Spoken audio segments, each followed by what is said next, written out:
There's some very obvious headwind sections and some very obvious tailwind sections. We're getting a good mix of that right on the beach too, so that makes it a whole nother element. But it's a really interesting course. We start on this horse track here. Really the first minute of the race we're almost onto the beach, and that's going to be a very critical part of the course and very important to pace through the course of the hour. What did you think of the flyover? It's difficult.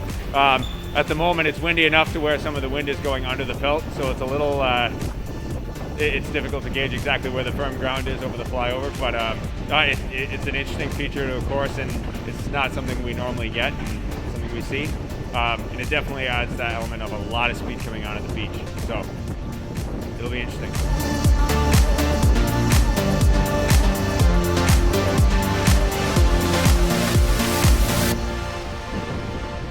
We're getting a little bit of a rest and reprieve on the infield, the second half of the course, but it's going to be very important to pace the effort well and gauge the elements.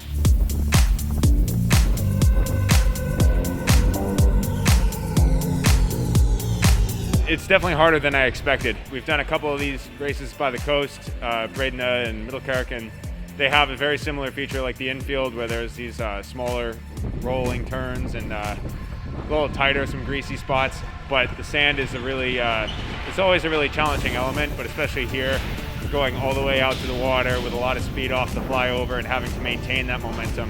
It's difficult enough where I could see a lot of riders showing up fresh in the start, riding the sand the first lap, but never being able to again just because they're overextending. So again, it's going to be an important effort to pace well.